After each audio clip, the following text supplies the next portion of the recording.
कारगिल दिवस 26 जुलाई 1999 का वो अमर दिन और वो घटनाक्रम भी 60 दिन तक वो युद्ध चला।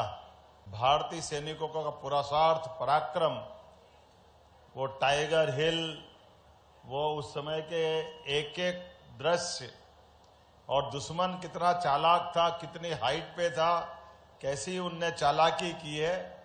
लेकिन हमें सबको गर्व है हमारी सेना पर, हमारे सेना के जवानों पर। जोरदार अभिनंदन करें हमारे सभी पुरुषार्थी पराक्रमी वीर जवानों के लिए, जिन्होंने उस कठिन काल में भी असंभव से लगने वाले, कोई कैसे कल्पना कर सकता है, इतनी चालाकियों के बीच में भी और इतनी चुनौती यशस्वी तत्कालीन प्रधानमंत्री स्वर्गीय अटल बिहारी वाजपेयी जी ने हमारे देश की आन बान शान के लिए जिस प्रकार से उस घटनाक्रम में अपनी भूमिका अदा की, और सेना ने उतने ही उत्साह उमंग के साथ, उतनी चुनौतीपूर्ण, मुझे मालूम नहीं ऐसी और कोई चुनौती वाली लड़ाई भारत ने तब तक इस प्रकार से लड़ी हो, जब हमारे लिए ऊपर दुश्मन है और नीचे हमारे जवान हैं।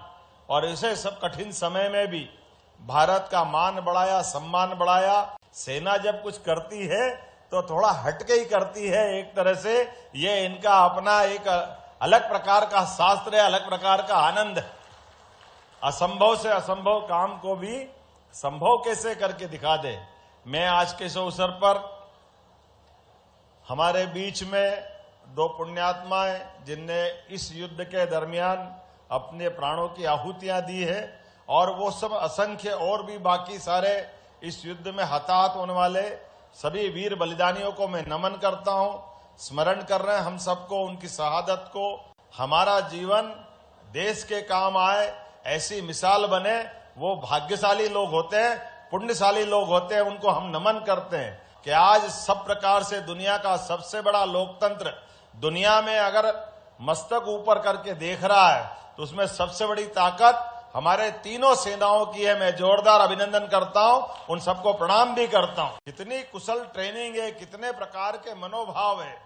गणतंत्र के अंदर, लोकतंत्र के अंदर कई बार ऐसे अवसर आए, लेकिन सेना ने, जैसे समुद्र अपनी मर्यादा नहीं तोड़ता है, ऐसी सेना अपनी मर्यादा नहीं तोड़ती है।